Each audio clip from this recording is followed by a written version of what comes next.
Hey everyone's Classic DM, and we released a video, kind of a walkthrough of how we converted the Indigo Oasis to Advanced Dungeons and Dragons, and I actually got a couple of questions from folks in email and some direct messaging on Facebook, and I want to spend some time today making a relatively short video to explain some things, because there were some elements in that really long 2 hour and 45-minute walkthrough that weren't truly covered to the amount of detail I'd normally like to do it, but I want to make an 8 hour video. So tonight we're going to answer four main questions. The first question was, how many of the enemies do you think is enough? So let's get the screen up here. Let's take a look at what we're talking about. So we're talking about the Indigo Oasis. I'm going to leave this up for a few minutes. Let's turn this ambient stuff in the background kind of low here. There we go. From Sword Coast Soundscapes. I really love this stuff. If you haven't really checked it out, it's a YouTube channel. It's called Sword Coast Soundscapes. He makes all kinds of great ambient tracks. They're wonderful. They're really great. If you like to play and you like to have background sounds in the background, it's really nice. So let's go back to our discussion here of what's going on. So in the map itself, okay, we've got this part of the module. It kind of says like what's going on, where are the enemies coming from, the suggested spawn spots, and in this map, the yellow skulls are like where enemies would come from, because outside the boundaries of this playable space is like darkness. And remember, we're using the same trick we use in the desert, where if you wander off into the darkness, you end up looping back on the other side. So with that kind of established and that firmly in place, the big question is, how many enemies should I throw at my players? This is where being a dungeon master requires you to skirt the fine line of making it fun based upon not just the statistics of your characters that your friends are playing, right? But also how good they are at playing. This is something a lot of people miss out on. They think, oh yeah, well, they're level 5, level 6, level 7. Like for example, in our adventure, we used the pre-generated ones from the Hidden Shrine of Tomoe. Like, oh, you got a level 6 fighter, you got a level 5, 7 magic user thief, and you got this level 7 cleric, and they should be good to go. And I see what their hit AC zeros are. What we got, 15 and a 19 and a 15, so you can make the monsters easier to hit. They're gonna have some, decent amount of hit points, make them weaker, but how many is enough? Well, the thing I would actually encourage you to do is to think about this. We can look at the actual board here in a second. Is think about, what do you want the flow of the combat sequence to have? So in my mind, one thing we didn't do in yesterday's video is show you how the music can change the flow of things, because it actually would change the power level of the enemies. When the enemies come attack, right, and they are alive, you're treating them as if they're actual living enemies, that they're not ghosts or anything like that. What you want to do is have these like a live Crimson Sun warrior, and you may see that we adjusted to match the group skill and power.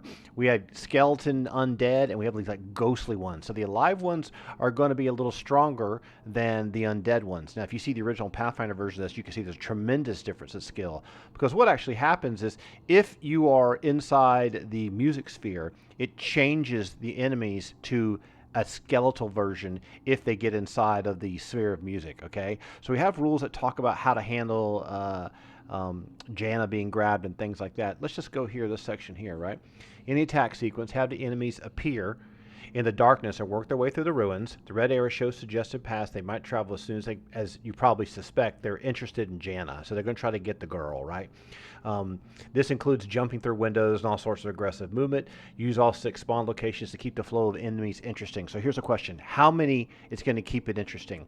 Well, if you watch the video where I'm kind of like walking through a good combat sequence, how many are your players killing? If they go up and one-shot an enemy really, really quickly, or they focus fire something really quickly and kill it 1, 2, 3 melee rounds, they've dispatched it, they're going to kind of look around like a holdout mission in a Left 4 Dead or Killing Floor game, and they want to go find more. You want those players moving across this little battlefield arena. So usually for the Tomoe characters, 2 was pretty good. I think having 1 come from one area and 1 come from another would have been a different approach than we did in the video yesterday. It might be really neat to do. So you should try doing that kind of stuff. If you're using pre-generated characters at level 10, you can probably throw a lot more enemies with the same weakness level, and so the characters can wipe them out in 1 melee round or wipe them out in 2. What you don't really want to do is you don't want to create like one guy really strong that the whole group has to take 10 melee rounds, a full minute, bringing down to kill it, because it doesn't really create the sense of drama. The drama should be that the girl, Jana's afraid. They're trying to grab her and pull her off into the darkness, which is almost like a losing condition to some degree. You want the players to feel like, I need to save the girl.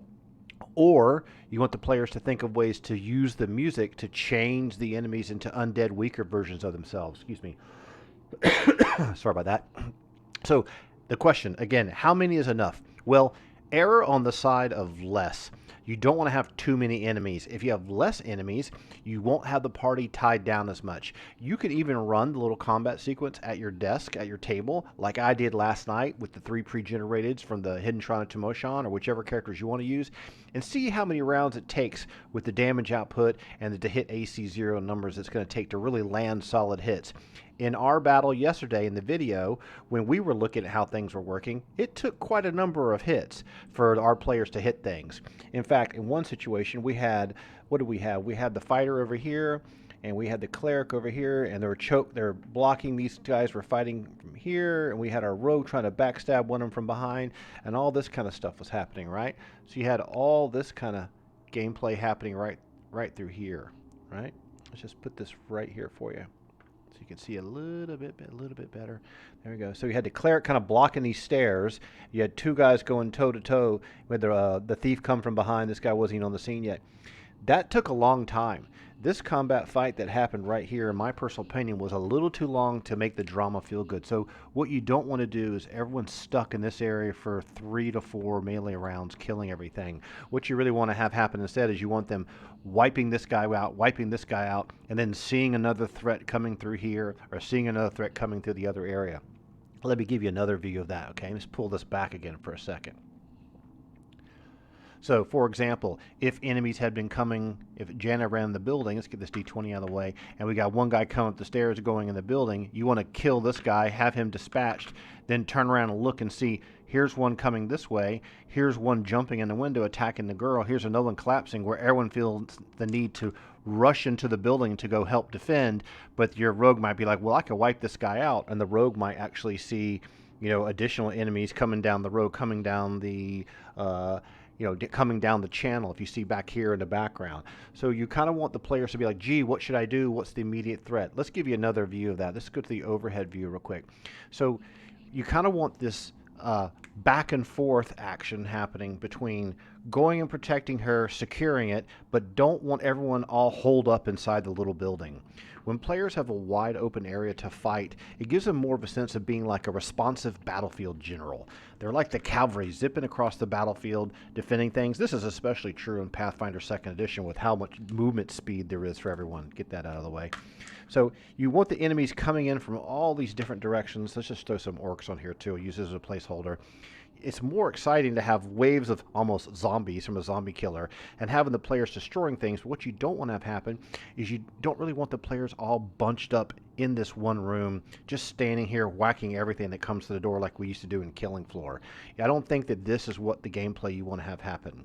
What feels more interesting is when players are out in the open field and are maybe even responding in the sense of a solo player to what the current threat is. Let's get these guys off the screen here, okay?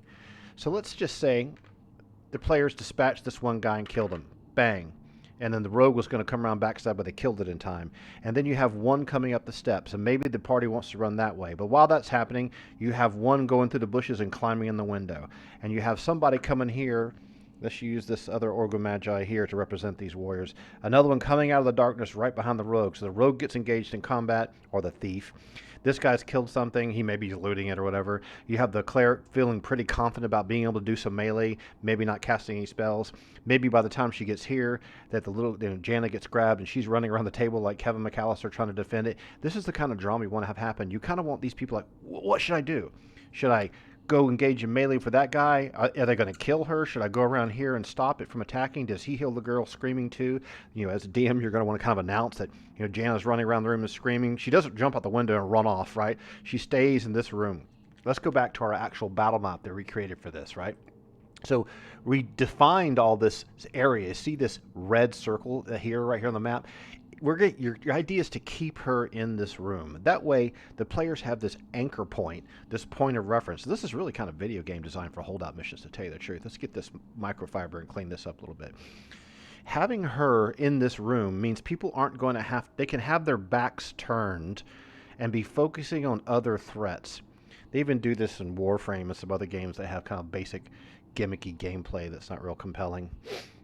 There's a dig for you. Where everyone's in this room, everyone's fighting, everyone feels like they're defending this path. They're defending choke points, right? And every now and then you can throw something for a loop and coming through here every now and then. So trickling out where they come from. Let the players start establishing choke points. Keep feeding the choke points with more enemies that look like they're coming more and more and more. And just about the time they start walloping this one and then killing this guy and this guy and this guy, and they all start dropping like flies, they're starting to feel overpowered. All right?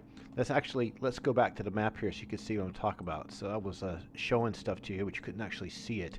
Let's do this view. Let's do that again real quickly, okay?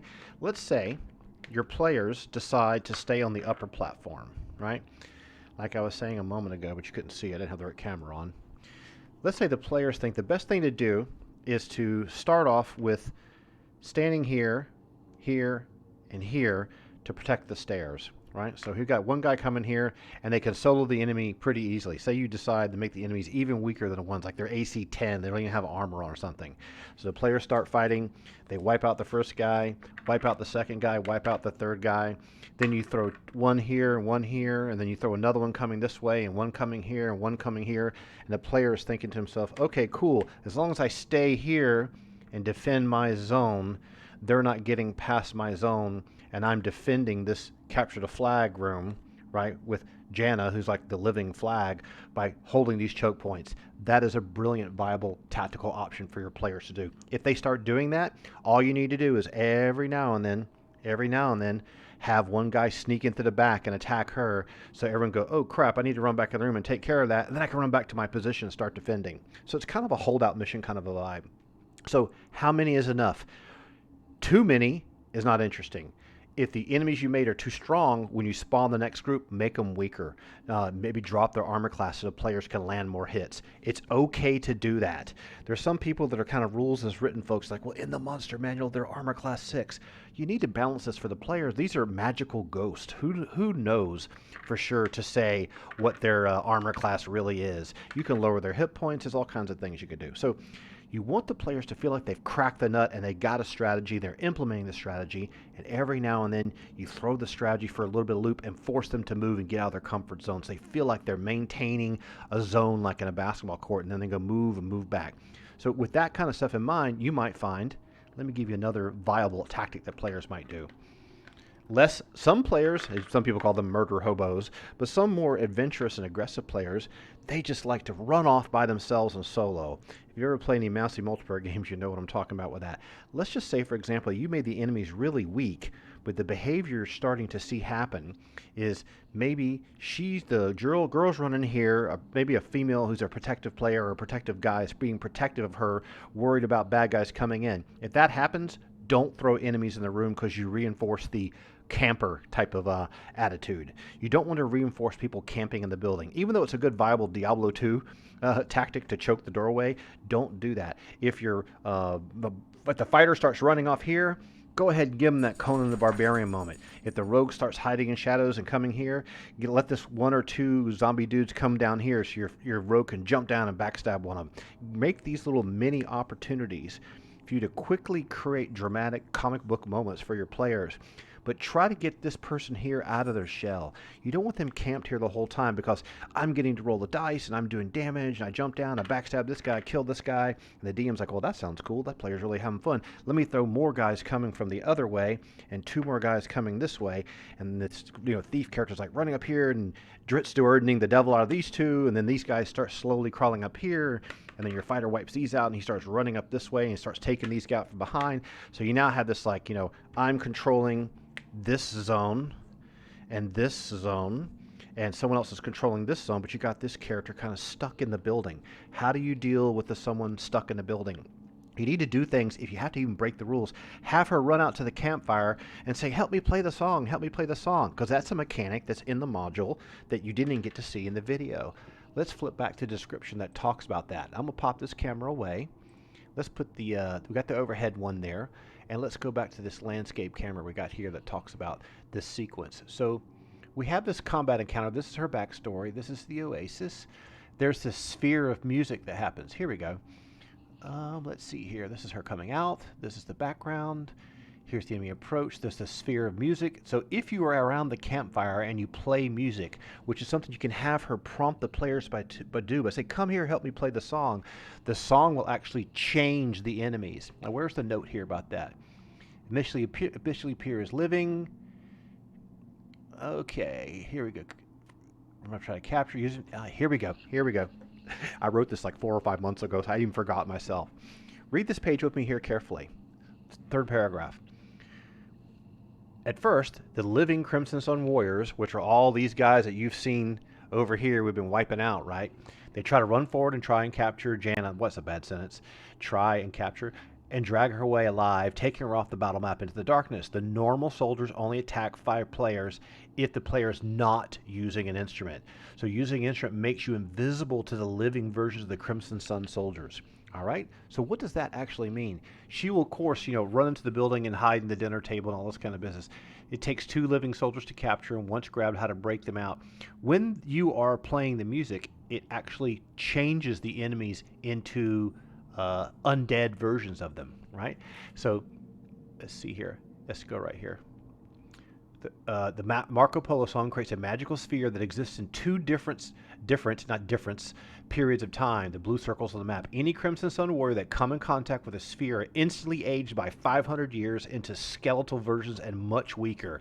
Playing the song heals wounds at a rate of 10 health per round in combat in a 15-foot radius. The effect stacks per number of instruments. Wow, that's huge, powerful. So in essence, let's go back to the map here. Here's what could happen. But the players may not discover this. Let's clear off this mess, and let's just say that your players will be very role-playing oriented, and when everyone got here and got transported to this oasis, and you met Jana, and she's telling you that let's play the song, and then when the attack comes, you can even make something like this happen. Let me just walk you through this. Here's what you could do as a DM. Say you play it one day, and you're playing the song, everyone got magically transported, she's talking to you, you're talking to her, no one's exploring the environment, and just out of nowhere, right? Out of nowhere, you can say these riders on horses come riding up at high speed out of the darkness before you can even react and leap off their mounts and go straight towards you. And as they come towards you, this sphere of music that's being created around you all playing the Marco Polo song, like we have in our description, they crumble into dust, and all their armor just rusts and drops to the ground like links and chainmail. Their skin and their flesh just decays before they become parched bones. Their mandibles fall off. Whatever you want to do. Just think of the Indiana Jones final scene. Their skin melts off. Make it dramatic so it's obvious that the moment these guys entered this type of radius, they got transformed into dead, nasty things, right? You could even, like, if you have some minis, you could change the minis out to undead, skanky versions. As a cave bear, we don't want that up there, right? Where's the undead guys? Here's the undead guys. So these 3 guys who run up looking like, soldiers from the Ottoman Empire suddenly get transformed in some kind of like undead, nasty zombie guys. Are we out of those dudes? Where's those little tokens? We'll just use this crappy orc. So even by doing that, you could kick the whole fight off by teaching the players what can happen with that kind of stuff. Let's do a close version of this, right? So in this situation, you may want to start the whole fight off like that. So have the enemies come whipping up at high speed and see the transformation, have her go, oh no, but maybe you want to keep her standing there. So you're playing the music, but players are going to be like, I'm going to draw my weapon off. So you can do things like, well, the moment you stop playing the music and pull your sword out, right, the skeletal guy turns and attacks you. Whereas otherwise, they go up and try to grab her and drag her away. So you can make a connection between playing music, energizing and healing everyone. Playing music, everything turns to dust and bones in these crappier skeletal versions of the enemies. Not playing music means they see you and start attacking you, which means you're still defending. So that's a really key element. So the second question, should they be easy or hard? I think the music should be a fantastic way. You're going to have to adjust this, right? If the players get the fact that playing the music makes them crumble to dust, they suddenly become extremely easy. Even say you have like an 8-year-old son, a 10-year-old daughter, and mom's playing and dad's the DM, right? Just not, or mom's DMing and dad's playing. He never really plays a war game or something, right? Just in this situation, you have people who haven't really played D&D before, and they're not going to be super tactical thinkers, but something as simple as you play the music and you see the notes spiraling around you like a magical sphere, these guys get crumbled into super weak skeletons. Like, you can say that, like super weak skeletons. So when you pull out your sword and take a swing, you can make the armor class like 10. So you can just crush these guys into dust. So the players who aren't very good, like, oh, but then when everyone stops playing the music, the sphere of magical notes all dissipates away, and two more warriors come riding up on horses and dismount off their horses and start running straight for Jana. They're like, wait a minute, they're trying to grab Jana, and then they don't really attack you while you're doing the music. You get close, one comes to attack you. Now you're under pressure. You need to know from how well they did at crushing the undead guys as to whether they should attack you or not. Here's what you don't want to have happen. I have a mechanic designed in place. So if someone dies, say mom dies, and say your 8-year-old boy gets killed, what happens? They get transported. Let's go back to that view and tell you how to handle that kind of condition as well, okay? So this is on page 32. Yeah, here we go, page 32, right? We'll skip the Jana and capture escape mechanics, all right? So once grabbed, the two Crimson soldiers move at speed 10, that's a Pathfinder number. If they successfully take her off the battle map, this is a losing condition. Now here's how you handle this. Swarm the players with soldiers until they close to death. On a killing blow, the players shift forward in time to the present, waking up in the desert by the intricately carved red trunk. You may not remember that from the episode if you don't have a copy of the original module, but in the desert there's this beautiful articulate red trunk, and inside of it is where all the instruments came from. The players play the instruments, they get teleported back in time to the same spot in time and place, and that's how they actually end up being here. So when you have a death condition, like on our map over here, let's just hide this for a second so I can tell you who died.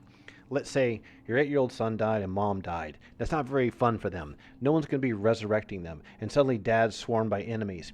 What you could do is the moment someone dies, you could describe them how the whole world swirls and decays around you like some kind of a some kind of a bad flashback, right? All the buildings crumble to dust. The moon rises and falls 1,000 times. You see plants growing in kingdoms, and water flows and sinks into the sand and dry out riverbeds, and cactuses rise. You feel the sand lifting up around you, and you're now standing in the middle of the desert just like you saw before. You can even show them the reference photograph that we had in the module previously to tell them, like, you've been transported back to where you were, right? Which maybe looks something kind of like this. You're in the big desert again. All you can see is dunes everywhere. There's no ruins, there's no oasis, nothing like that is happening anymore. So by doing that, you can kind of give them a sense like, oh, wait a minute, I've gone back to where I was before, right? So let's pull this up again. So they shift forward in time. It's like time travel. They're right next to the red trunk again, unscathed. They can actually open the trunk, pull out another instrument, and they'll remember, like in Groundhog Day, they can start playing the song, and they'll be teleported right back to where they were when they were playing a few minutes ago. So here's how we'd handle that. Let's say that your son's playing and your daughter's playing. This is your daughter and this is your son. This is dad, right? So the enemies come running up, and they stop playing the music, and two enemies come up and taking really bad rolls, and the cleric gets wiped out in the first 2 melee rounds because you're playing with level 1 characters. Say you decided it was fun to roll a brand new character from scratch, whether you're playing AD&D or Pathfinder, and just really bad rolls and double damage for the enemies, and the character dies. That's not a very fun experience. And then your son dies too. They're not very good at what to do. They try to run away, who knows. So what you do is you describe them the transformation of all this cool magical stuff like they've seen in movies happen, right? And then you say you're in front of the trunk, and the trunk lid's already open. The instruments are gleaming before you. Like, you can kind of nudge them that way, like, grab an instrument, dude. And if they don't know what to do, you can even say, you can almost hear your friends' voices coming out of the chest inside of each of the instruments, as if like listening inside of a magic genie lamp. And then they can actually grab the instrument and then play it. You could even have situations where, like, the character on the inside can look up at the sky and see the faces of your other character as if they're peeking into a genie bottle. You see these kind of techniques I'm using? What you're trying to do is you're kind of like nudging the players. I want you to do this so you can have more fun. you're making up a little bit on the fly to try to get them to have fun. And so imagine your 8-year-old daughter and your 6-year-old son playing the game with you, your 10 or your 12-year-old kids, and you're playing, mom's off doing something fun, and your kids, you say, when you look down into the chest, you can see dad standing over the campfire fighting like he's a small miniature genie. You can't reach down there and touch him, but you can see inside the reflection of the violin or the mandolin or whatever the instrument is. And eventually if you pick up the instrument, you might be able to play and transport there. Like, just tell them the answer. That when they pop back in, they're full health, standing right where they were, right? Another thing that can happen is you can let someone who's more of a healer, like if you have a cleric playing and they're trying to heal and they run out of spells, because let's take a look at our character sheets, right? As you remember, say someone's playing the cleric, she only has Cure Light Wounds like 2 times, right? There's not even another healing spell in her entire repertoire, if you want to use a fancy word. She isn't really a good healer. So she starts running around over here. Here's dad fighting for his life, and your daughter wants to come over, or your mom comes over, your girlfriend's coming over, she's trying to save you or whatever, or vice versa. You're playing the cleric, and you went over and try to save your girlfriend who's playing the fighter or whatever. It doesn't matter who's playing what sex is what. You're not going to be able to save the day by being the cleric. You're not going to have enough healing power.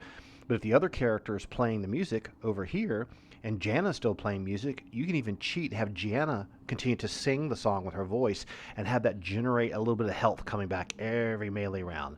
So all these things, these are kind of like you're cheating as a DM because you want these players to have fun with mechanics they're not really sure how they work because they're kind of magical. There's something they see in a movie, but you don't want to tell them exactly how it works. You kind of want to lead them that way. It's not leading questions. It's kind of a dialectic method. You kind of want to, give them the additional clues they need. If they're playing a computer game, playing a bard song, all these magical notes will be swirling around them, and you can feel it heal you. All your health is being topped off at all times.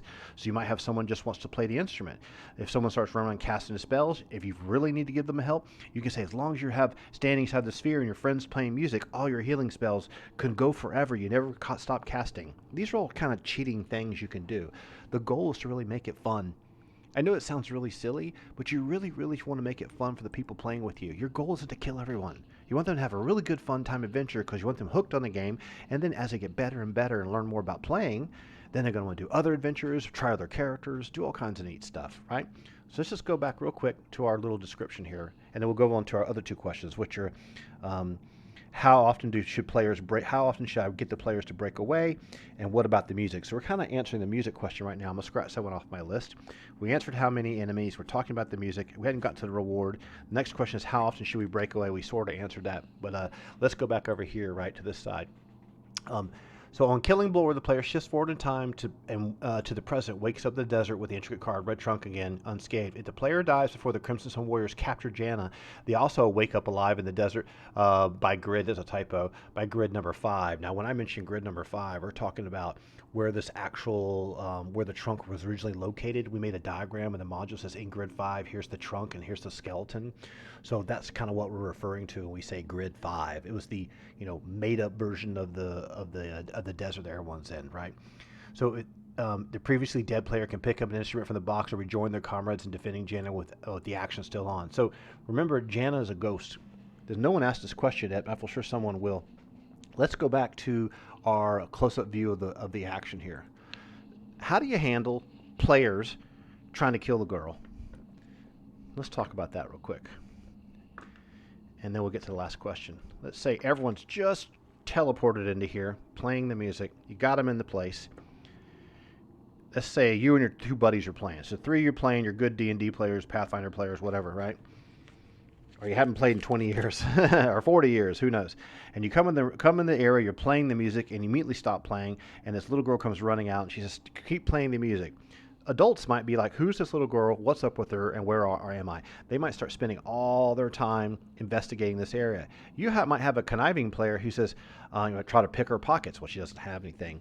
You might have a conniving player try to just flat out stab her in the back. Let's say you actually have that. Say you have someone in your group who doesn't believe in really playing along. They want to break the mold. Let's say that she's talking to the cleric or whatever, and the thief wants to go out there and just backstab her right off the bat. She's a ghost. So the moment he does the aggressive action, just have his weapon just whiff right through her as if she's translucent. And then have her turn around and go, what are you doing? Don't do that. And you'd be like, you feel like an idiot. You don't need to change her faction stand, and she's not going to turn around and start chain slapping you and hitting you in the face and kicking you in the shin and knocking you unconscious. Just keep it kind of like, you look dumb waving your arms around. But remember, she doesn't know that she's a ghost. So the fact that she doesn't really know that she's a ghost, you need to kind of keep that in check with the theme of the whole adventure so it doesn't get too crazy. So, that's something that happens. You have these players that they call murder hobos or whatever who try to ruin everything and kill every NPC they have. They can't damage her. They can't do anything to her. You don't have them roll to hit and then they do damage. Just describe the action right off the bat. As you pull out your weapon, you get ready to do the backstab, your arm just passes right through her like nothing happened. Okay? So we had another question here, which is, what about the music? I think we kind of answered that a little bit when we talked about the sphere. I suggest you don't change the musical sphere to be bigger than the radius I have on this map here. Let me show you what that, which is basically from the column tips to the column tips. Far enough away to be kind of like if you had an open mic night, you'd be able to hear it. So let's show you on the map what that would be. So everyone's standing around the campfire and they're playing the music. So what we want to do here, this is like the radius of the music. What you could do this. Ventive players could she could run in the building, and Ventive players could run in the building too and play the music as well. So you could have this, 1, 2, 3, 15-foot radius happening, 1, 2, 3. Here's a 15-foot radius of sound propagating around like that. You could have the music happening here if you want to. What you don't want to have happening is you don't want to have one player standing here and one player standing here, one player standing way over here, all running around holding instruments or playing the music. You could technically do that. You could technically have a player individually playing the music but what you might want to do is make the healing properties not as strong. Another thing you can do, let's say that here's the cleric standing here, here's the little girl, here's our thief, and here's our warrior, and they all decide to stand at this point and play this music, maybe diminish the radiuses so they don't overlap as much. You can even make it that as long as you're here, maybe the trunk with the instruments is here, and it's unmovable, you can't pick it up and move it, but as long as someone's standing by the campfire, the music is perfect. It sounds much better, it's much stronger. So you can make it feel like there's something about the trunk that's making this whole thing work better. It's like the color red in the Sixth Sense. All right, let's move these guys out of the way and go to our last question here. Let me just erase all this business. Post-it notes are everywhere. High quality Walmart microfiber. All right, there you go. Okay. Last question. Reward. So let's say you've killed everything. You wiped out all the baddies. How many is enough? As many as it took. There's carnage everywhere. She's safe. Nothing's gone wrong. What do you want to have? What happens next? Well, we have kind of an event designed for that in the module. And let me just pull a couple of tokens out real quick. So let's see what do we got here. Let's just use these 2 tokens here. Let's flip to that condition. Let's go back to our module. Let's pull this up real quick. And this is the winning condition, right? So the following methods lead to a victory condition triggers the arrival of Jingo and Janna's mother, killing all the Crimson Sun warriors and preventing them from capturing Janna, or transforming all the Crimson warriors into skeletal versions. So how many innings of pacing? I suggested that. So what you want to have happen is you really want to have, once the player saved Janna from the attackers, this is page 35, have her puppy run up and start licking her on the face, kind of like a Disney moment. So you have the puppy Jingo, right, come running up, because you want to kind of play on the heartstrings with this kind of stuff. This is let's see if we can find our picture of the little puppy we have in here. So the Africanus, which is a dog from Africa. So we just picked a really great Google image for that. Where is that picture? Where is he? There he is. So this little guy here comes running up and licks her on the face. This is a little dog from the afterlife. He's not really alive, because remember, her body is, her soul's trapped here. So here we are. So here's the puppy. Here's the dead people. They're dead. They don't know it. She's all reunited and happy like in a Disney movie to have her puppy. And so then what happens after that, right? Let's go back to page 35. Shortly after, have her mother walk into the platform shrouded in a pale blue light, which is a Deep Purple reference. She thanks the players for helping her daughter find peace. She says they should each keep an instrument. If they're ever in trouble, you can find a sanctuary here, which talks about the weapon to reward. So if you look at you can have her, say this is the mother here. You have the mother come walking out of the darkness, and she can talk to everyone. Now you want to handle the same kind of murder hobo situations before. The mother is actually a spirit. She's dead. She's at peace. Jingo's dead. He's at peace. Janna's trapped here in a memory. So by doing all this, you actually free Janna from being cursed here forever, and the two of them will walk off into the darkness forever. So you've saved the day, and you can take an instrument and keep the instrument. So let's talk about the reward. So the Indigo Oasis instruments. Remember all the instruments that we talked about previously? The ones that were in the chest, all these crazy kind of vernacular instruments like this hurdy-gurdy and harp and violin and doorstop flute and tablas and mandolins. Well, we created this kind of overpowered, reward item. You may want to try to change it some, but inside the red trunk are all the musical instruments. Each player can take one. Playing the instrument for 6 bars, 24 seconds, or 4 segments allows the player to teleport back in time and space to the Indigo Oasis. So let's say these characters are playing the Vault of the Drow one day, and they have the noble house of Despana is after them, and they're in prison, but one of them happened to have the violin with them. So that character can pull out the violin and start playing it, and if you play it for 24 seconds uninterrupted without being hit or taking damage, you would teleport back to this location in time. So you're going 1,000 years back in time and in place, wherever you are, all the way to this location. Wow, that's really, really powerful, right? Now, here's the problem with that. Playing that song will heal wounds at a 1d health per round in combat in a 15-foot radius around the campfire. So, and if there's more instruments there, the same thing happens. If you're the Vault of Drow and you're in the prison in House Despana and you happen to hold the hands of your friends while you're trying to play the instrument, maybe you play the instruments in the last second, you grab everyone's hands, kind of like a Star Trek or something, all of you could be teleported out of there and brought to this location. Then you can, there'll be a box of instruments there, you can start playing the instruments, completely heal up. Now that's really powerful, right? Well, getting back is the trick. So the water is clean and infinite, so food at the table is nourishing. So we have food that's in here. Remember the food at the table that's over here? So you have plenty of food, plenty of water. You can play music with the instruments to heal yourselves. But here's what's happening. Time is going to pass at a 1-to-1 ratio, right? So it's always night here and the sun never rises. So, but you have to stay here for 8 hours. So from 9 p.m. at night to 5 o'clock in the morning. And once 5 o'clock in the morning, the sun comes right over the edge of the horizon of the desert. You have to go, you'll teleport back in time and space to where you were exactly. So if you were in the prison at the House Despana playing the Vault of the Drow and you did all this, as soon as you're done, after 8 hours, you're going to end up immediately inside the Vault of Drow back in the prison again. You're going to come up with another way to get out of it. So it's a nice pause button. That's not enough time for someone to memorize new spells. That's on purpose. So the idea is not to have a get out of jail free card for you to come here and memorize all your different spells and go back to where you were in time and change everything and then go back into here. So you can only use this one time per day, but the number of uses is infinite. So for the rest of your life, you can use it. So it's not usable by anyone that wasn't involved in the adventure if they didn't help her find peace. So playing the instrument has no effect on the original owner or non-original owners. So let's say you got the hurdy-gurdy and you gave it to another character or you gave it to a friend. When they played the instrument, it just plays the instrument. It grants them musical talent, but they can only ever play this one song. And even if they're skilled, there's no other song that ever comes out of the instrument. So it's supposed to feel like a real interesting magical instrument. Other creative uses. Injured players could be brought here and receive the healing benefits, but they can't leave for 8 hours. To do this, you must hold the person in your arms or play the song or something like that. You have to hug them or anything, but just grab their arm and hold them at the moment of truth, right when you feel this like teleportation type effect going on. So it's a pretty powerful item. The thing about it I thought would be really fun is you need to creatively use it because it doesn't really get you out of the predicament that you're in, right? Let's just take an example here real quick and then we'll wrap the video up.